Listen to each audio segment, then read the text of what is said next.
I never thought silence could be so loud, but in our house, silence was the air we breathed. Silence after the shouting, silence after the slammed doors, silence after the sound of glass shattering on the floor. And then, of course, silence after the pain. I had gotten used to it, the way a body adapts to poison when there's no escape. You stop fighting it, because fighting doesn't change anything. You just take it in until it becomes a part of you. It all started the night I refused to clean up after his drinking binge. The room reeked of alcohol, the floor littered with bottles and cigarette ashes scattered like tiny burns across the carpet. My stepfather sat slumped in the chair, head tilted back, breathing like a monster asleep. And my mom, she stood there, looking at me like I had already done something wrong just for existing in that moment. For years, I had done it. I picked up the bottles, scrubbed the vomit from the bathroom floor, opened windows to clear out the stench of stale whiskey.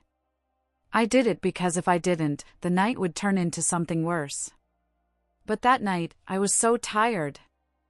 I was tired of being the maid, tired of being the scapegoat, tired of cleaning up the evidence of a man who chose destruction over family. So I said no. That no hung in the air like broken glass. My mom blinked, confused, as if the word didn't belong in our house. He stirred, half-conscious, like he had been waiting for defiance. And then suddenly, his fist met my face. The world spun. I remember hitting the ground and tasting iron on my tongue. My cheek pulsed as if fire had been set beneath the skin. My ears rang, but over the ringing, I heard her voice. She didn't gasp. She didn't cry.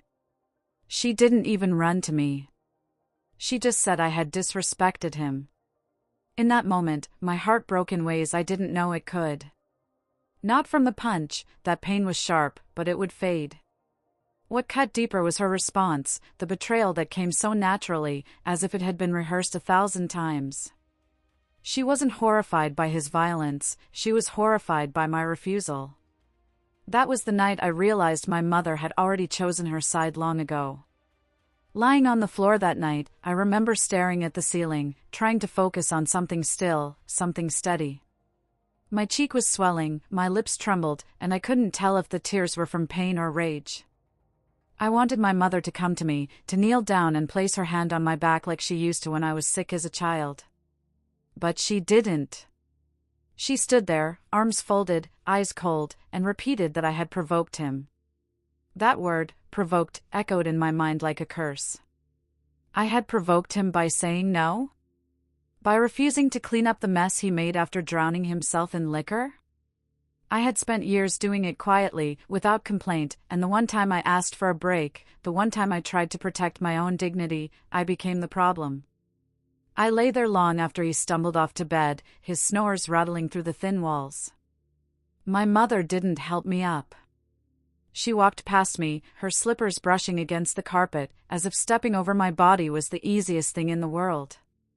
When I finally stood on shaky legs, I caught my reflection in the mirror in the hallway. My left eye was already swelling shut, the purple blooming like a storm beneath my skin. I pressed my fingers against it and winced. That face didn't look like mine. That face belonged to someone who had become invisible, someone erased piece by piece until there was nothing left but bruises and silence. The next morning, I tried to cover it with makeup. My mom tossed me a concealer stick without a word, as though she had done this routine before, as though bruises were nothing new. I didn't ask where she got it or why she even had it. I just used it, because I had school, and I couldn't show up looking like the victim I truly was. At school, I kept my head down. My teachers looked at me, but no one asked. Or maybe they didn't want to know. Maybe they had seen too many kids like me, walking hallways with secrets written on their skin, and they learned to look away because the truth was too heavy.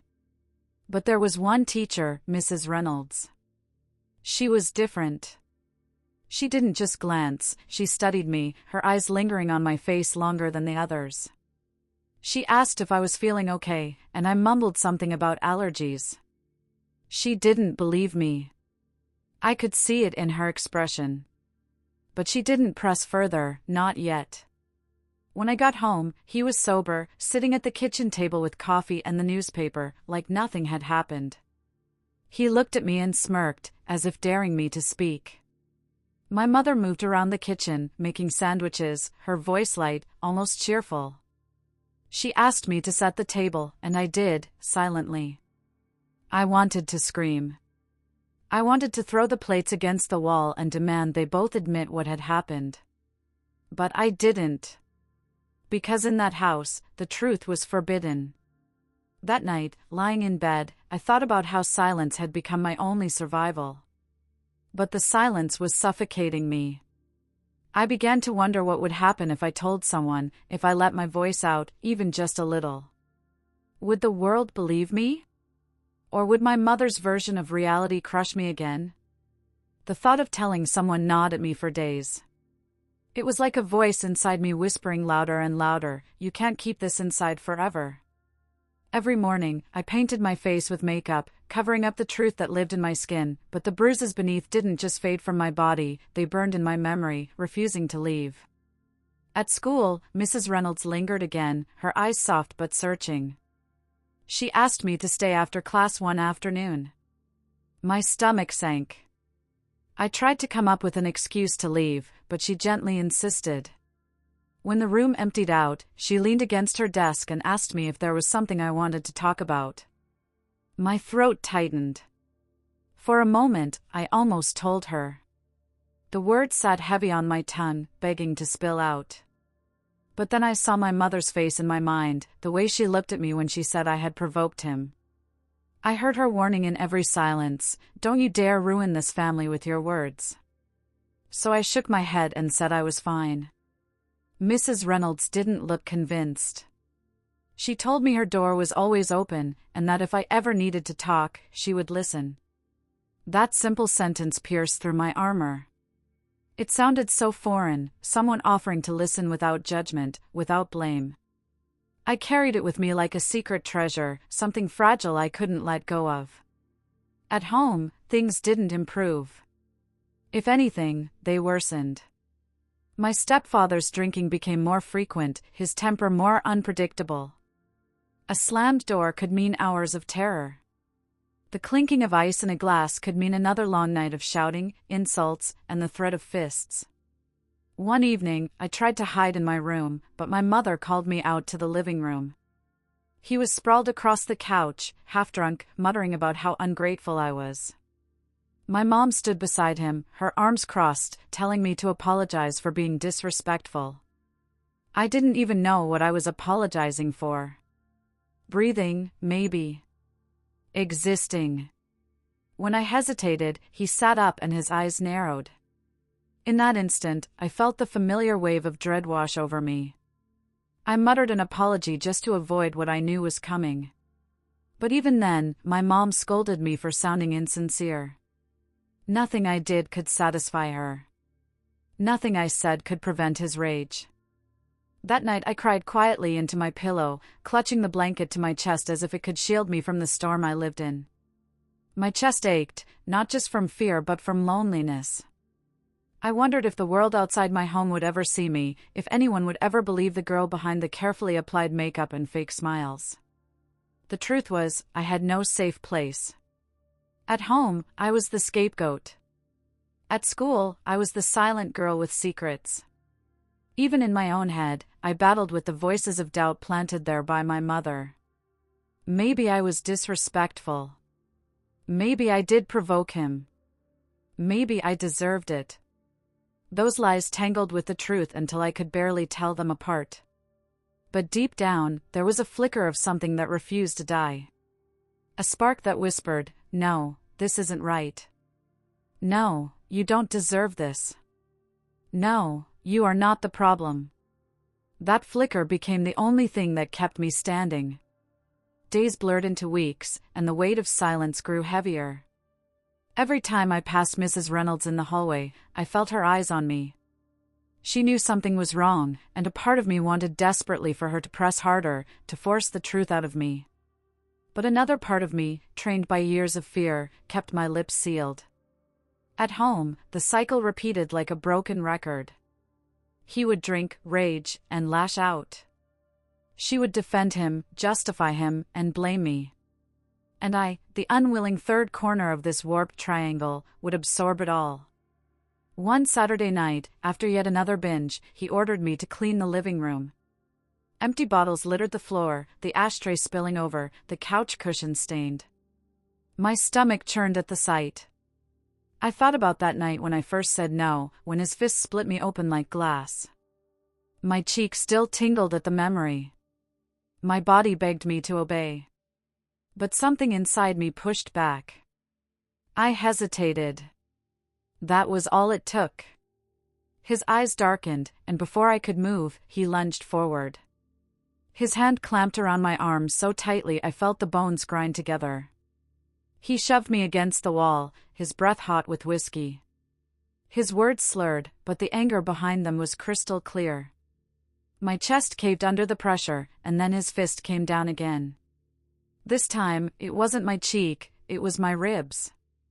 A sharp, crushing pain ripped through me, and I gasped, but no sound came out. The room tilted, my body folding under the weight of the blow. I clutched my side and slid down the wall, curling into myself like a child hiding from monsters. But this monster didn't live under my bed. He lived in my house, sat at my table, and wore the title of stepfather. I looked at my mother through blurry eyes, silently begging her to stop him, to protect me, to love me. She didn't move. She simply told me not to talk back to him next time, that I was making things worse for myself. Her voice was cold, detached, as if she were reading a script she had memorized long ago. That night I didn't sleep. I lay in bed clutching my ribs, each breath sharp and shallow. Tears soaked my pillow until it was damp, but crying didn't wash away the pain. It only made me more aware of how alone I was. The next morning, I dragged myself to school, my steps slow, my body aching. Every movement sent jolts of pain through my side, but I kept walking. When I entered the classroom, I tried to sit upright, but my body betrayed me, folding into the desk. Mrs. Reynolds noticed immediately. She came to my side, her hand light on my shoulder, asking if I was all right. I wanted to say yes, but the words stuck. I wanted to lie, but my face and posture screamed otherwise. She asked me to come with her to the nurse's office, and for the first time, I didn't resist. Something inside me cracked, and I let her lead me. The nurse examined me, her brow furrowed as she gently pressed against my ribs. I flinched and bit my lip until I tasted blood. She asked how it happened, and the lie tumbled out automatically. I fell. I slipped. I wasn't careful. The excuses were endless, rehearsed from years of practice. But this time, they didn't believe me. Mrs. Reynolds crouched in front of me, her voice calm but firm, telling me I didn't have to lie. That I could trust her. And for the first time in years, I wanted to believe those words. Sitting there in the nurse's office, my ribs aching and my hands trembling, I felt like the walls were closing in. Mrs. Reynolds didn't take her eyes off me. Her gaze wasn't harsh, it wasn't demanding, it was steady, like she was trying to hold me together with her presence. My heart pounded so hard I thought it might break free from my chest. The truth sat inside me like a stone, heavy and immovable. For years, I had swallowed it down, layered lie upon lie over it, pretending it didn't exist. But now, with her watching me, waiting patiently, I felt it shift. I wanted to say it. I wanted to tell her that I wasn't clumsy, that I didn't fall, that the bruises blooming across my body were painted there by fists, not accidents. I wanted to scream that my mother knew and chose him anyway, that every night in my house felt like walking through a minefield. But fear wrapped its hands around my throat and squeezed. What if she didn't believe me? What if she told my mother? What if it made things worse? I thought of the look in my mother's eyes the last time I stood my ground. Cold. Detached. Condemning. I thought of his fists, his rage, his drunken laughter when I cried. The fear of their wrath drowned out my voice before it could leave my lips. So I did what I always did, I shook my head and whispered that I was fine. The lie burned on my tongue, but it slipped out like it was second nature. Mrs. Reynolds didn't push further, but I saw the disappointment flicker in her eyes. Not disappointment in me, but in the truth she couldn't reach yet. The nurse gave me an ice pack and suggested rest, but I knew rest was impossible. At home, rest meant vulnerability. Rest meant being caught off guard. Rest meant another opportunity for him to find fault in me, another chance for my mother to accuse me of being disrespectful. That evening, as I walked home, every step felt like a countdown. I dreaded the moment I would step through that door, the air thick with tension, the unspoken rules waiting to suffocate me again. When I finally entered, the house was quiet. He wasn't there. My mother stood in the kitchen, washing dishes. She didn't look at me, didn't ask where I'd been, didn't notice the ice pack tucked in my bag. I wanted her to notice. I wanted her to turn around and say, "I see you. I know you're hurting." But she never did. Instead, she talked about groceries, about laundry, about the dinner she was making for him. Life moved forward as if my pain didn't exist. Later that night, I lay in bed staring at the ceiling, my body throbbing with every breath. My thoughts swirled in circles. Maybe I should have told Mrs. Reynolds. Maybe she could have helped. But then another thought shoved its way in. If I had spoken, my mother would have denied it all. She would have painted me as a liar, as unstable, as a girl desperate for attention. She had done it before, and she would do it again. That fear kept me silent. It chained my words inside me, locking them away where no one could reach them. But even in that silence, a seed of defiance began to grow. Because deep inside, I knew this couldn't go on forever. Something would break either me, or the walls I had built around the truth. The days that followed blurred together like a storm that never passed. I woke up each morning with dread sitting heavy in my chest, bracing myself for the unpredictability of the house I lived in. Some mornings, he was gone for work, and the air felt lighter, almost breathable. But when he stayed home, the air thickened with tension, every sound amplified, the scrape of his chair, the clink of his glass, the shuffle of his heavy steps. I learned to move quietly, to anticipate his moods. If his voice was sharp, I kept mine soft. If he staggered through the door reeking of alcohol, I made myself invisible. Survival wasn't about living, it was about shrinking, folding myself small enough to escape notice. But no matter how small I tried to make myself, I was never invisible enough. One evening, he came home earlier than expected. The sun hadn't even set yet, but his eyes were already glassy, his words slurred. I froze when I saw him drop his keys on the table. My mother smiled, kissed his cheek, and poured him a drink as if greeting a king. I watched her movements carefully, wondering how she could look so calm, how she could pretend everything was normal. He sat down heavily on the couch and pointed at the clutter on the coffee table. It was barely anything, just a few books and a cup I hadn't yet carried to the kitchen. His voice boomed, accusing me of being lazy, disrespectful. My mother's eyes cut toward me, sharp and accusing, as if I had committed a crime. I rushed to clean it, but my speed only seemed to anger him more. His hand shot out, grabbing my wrist so tightly that the bones felt like they were grinding against each other. He yanked me close, his breath hot with alcohol, and muttered words I couldn't fully understand but could feel. Rage doesn't need translation. When he finally shoved me away, my wrist throbbed. I cradled it, trying not to cry. Crying would only make it worse. My mother scolded me, saying I should have been more attentive, that I had embarrassed him, that I needed to learn respect. Respect. That word had been weaponized against me for so long that it no longer sounded like honor, it sounded like submission. Respect meant obedience. Respect meant silence. Respect meant being punched and told I had brought it on myself. That night, I sat on the edge of my bed staring at my wrist, the red marks imprinted like evidence of a crime. I thought about showing Mrs. Reynolds. I thought about lifting my sleeve and letting her see what respect looked like in my house. But then my mind replayed the inevitable, my mother marching into the school, spinning her lies, painting me as unstable, dramatic, attention-seeking. And the worst part? People believed her. They always did. The fear of being disbelieved was heavier than the bruises themselves. So once again, I stayed silent. But inside, the silence was cracking.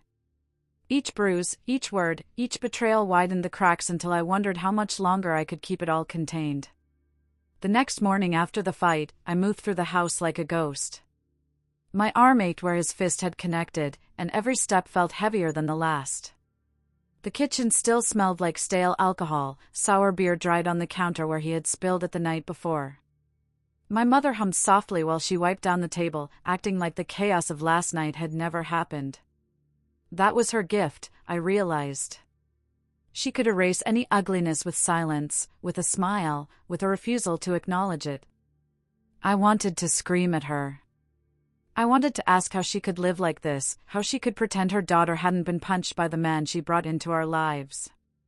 But the words never left my throat. I'd learned too many times that speaking only gave her more chances to tell me I was wrong, more chances to twist the story into something that made me look guilty. At school, I tried to sit as still as possible. My sleeve brushed against the sore spot on my arm, and I winced before I could hide it. My friend Jessica leaned closer and whispered if I was okay. For half a second, I thought about telling her. I thought about leaning into the kindness in her eyes and admitting that no, I wasn't okay. That I hadn't been okay for years. But instead, I forced a smile and said I was fine. That lie tasted bitter every time I said it, but it had become second nature. Fine was safer than the truth. Fine didn't draw attention. Fine didn't get me punished at home for embarrassing my mother. Still, part of me wondered what would happen if I stopped saying fine. That night, I lay in bed staring at the ceiling, my arm throbbing with every heartbeat. I remembered all the times my mom told me I was disrespectful, dramatic, unstable. I thought about the time I showed my bruises to my teacher, only to be betrayed again. The memories stacked like bricks on my chest until I could hardly breathe. The worst part wasn't even the pain. It was the silence afterward. The way the house settled into normalcy, like nothing had happened. The way my mom set plates on the table as though we weren't all pretending. I wanted to believe that one day things would change. That maybe he would drink less, hit less, yell less. That maybe she would finally see me, finally choose me. But deep down, I knew better. This was my life. And if I wanted to survive it, I had to keep shrinking smaller, quieter, until maybe one day I could disappear completely. But disappearing didn't erase the bruises. It didn't erase the fear.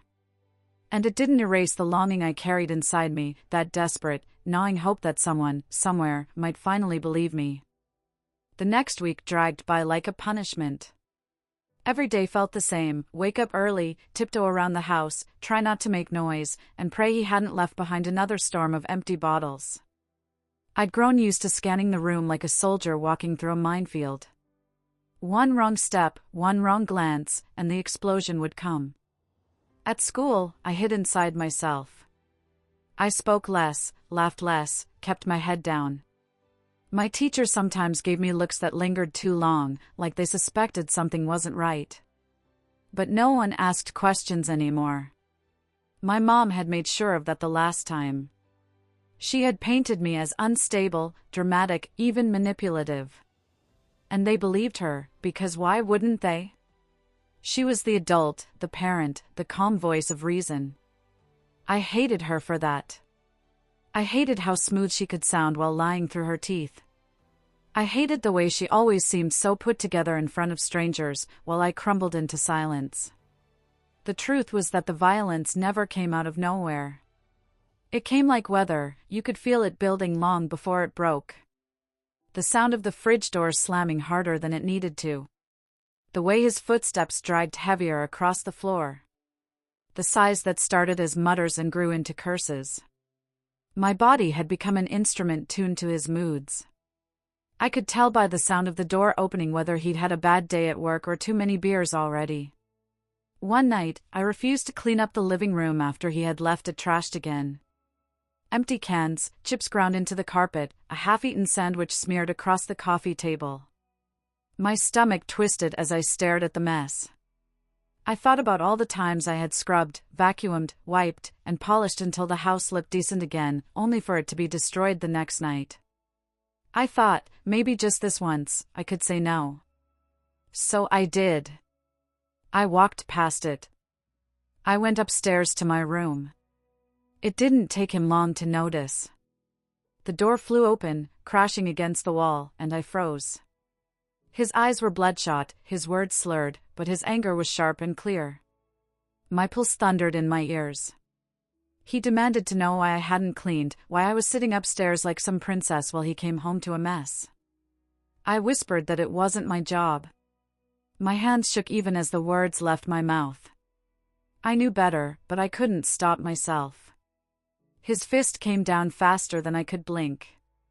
The room spun, pain exploding across my cheek. I fell backward, my ears ringing, my vision blurring. He kept yelling, his words blending into one long roar of rage. I curled into myself on the floor, waiting for it to stop, praying it would stop.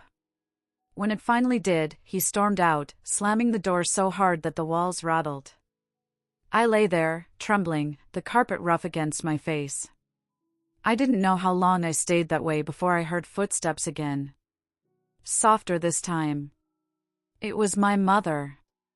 She looked down at me, and for a fleeting second, I thought maybe she would reach for me. Maybe she would kneel beside me and whisper the words I'd been aching to hear, that she was sorry, that I didn't deserve this, that she loved me. But instead, she shook her head. Her voice was flat, almost bored, as she told me I should have respected him.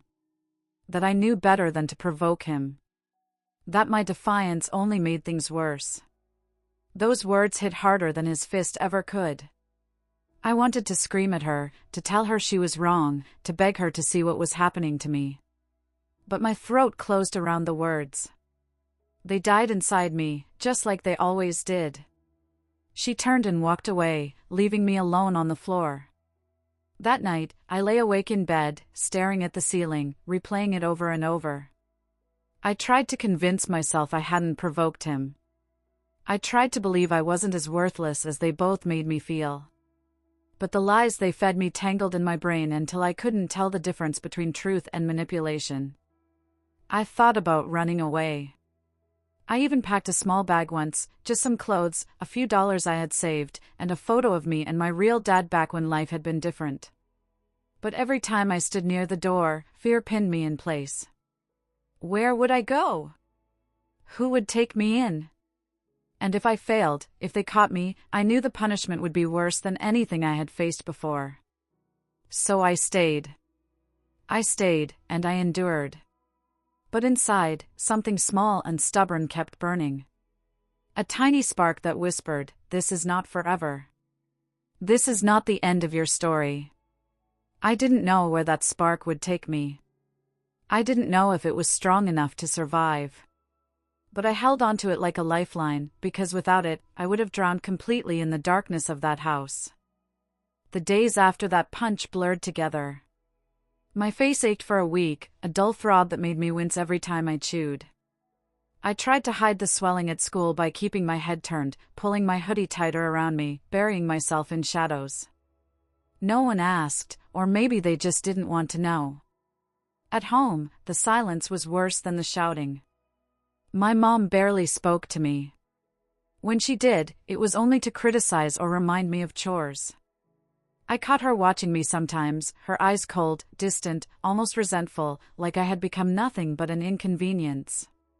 For years, I had thought she was a victim too, that maybe she was trapped like I was, unable to escape.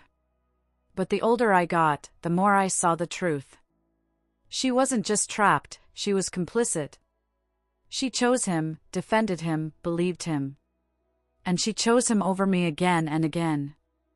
That realization sank into my chest like lead. One evening, after another long day of school and pretending everything was fine, I came home to find him sprawled on the couch, the stench of alcohol heavy in the air. The living room was a disaster again, cans, bottles, stains, cigarette burns on the carpet. My stomach turned as I walked past him, praying he wouldn't notice me. But he did. He barked my name, his voice thick and angry. I froze. Slowly, I turned, my heart pounding, my palms slick with sweat. He gestured at the mess, demanding I clean it up immediately. Something inside me cracked. I couldn't. Not anymore. Not again. I whispered no. His face darkened, his body tensing. He stood, towering over me, his hands curling into fists. My breath caught in my throat. I braced myself for the blow I knew was coming. But this time, something was different. Instead of shrinking back, instead of cowering, I stood straighter. My knees trembled, my body screamed at me to run, but I didn't move. I looked him in the eyes, and for the first time, I didn't look away. He swung, but I dodged just enough for the blow to glance off my shoulder instead of my face. The pain still burned, but my mind was strangely clear. I turned and bolted upstairs, locking my door behind me. My chest heaved, tears streaming down my face. My hands shook, but not just with fear, with anger. Real, raw anger that had been buried under layers of shame and silence. That night, I sat on my bed, staring at the bag I had packed weeks before. Clothes, money, the photo of my dad. My whole life reduced to a small bundle. I thought about all the nights I had stayed, all the times I told myself running was impossible. But suddenly, staying felt more impossible than leaving. I couldn't survive in that house anymore. So before the sun came up, I slipped out. The streets were empty, the air cool and damp. My feet carried me farther and farther from the house I had never been allowed to call home. Every step was terrifying, but every step was also freedom. I didn't know where I was going. I didn't have a plan. But I had something I hadn't had in years, a choice. The first person I turned to was the teacher I had trusted once before, the one who had seen my bruises. My voice trembled as I knocked on her door, as I told her everything I had been too afraid to say. I expected disbelief, excuses, maybe even rejection. But she listened. Really listened. Her face was soft with shock and sorrow, but not doubt. She didn't call me an attention seeker. She didn't tell me to obey. She believed me. And that belief saved me. She called the authorities, and for the first time, my mother's lies didn't cover the truth. For the first time, someone looked past her calm mask and saw me, the broken, hurting, desperate kid she had been hiding in plain sight. It wasn't easy after that. Foster homes, therapy sessions, courtrooms, all of it was overwhelming. But none of it compared to the hell I had left behind. For the first time, I had a chance to heal. And healing didn't happen overnight. The bruises faded, but the memories clung like shadows. Some nights I woke up drenched in sweat, convinced I was still there, still trapped, still waiting for the next blow. Some days I caught myself flinching at sudden noises, bracing for anger that never came. But slowly, piece by piece, I started to rebuild myself. I found strength in small things, a kind word, a safe space, a moment of peace. I learned that my voice mattered, that my pain was real, that I wasn't crazy or dramatic or unstable. I was a survivor. And I swore to myself that I would never let their voices drown mine out again. Looking back now, I don't just see the violence. I see the silence, the complicity, the way my mother chose comfort over courage. That betrayal cuts deeper than any bruise. But it also taught me something powerful. I will never be like her. I will never defend cruelty. I will never silence someone who cries for help. I will never let love blind me to abuse.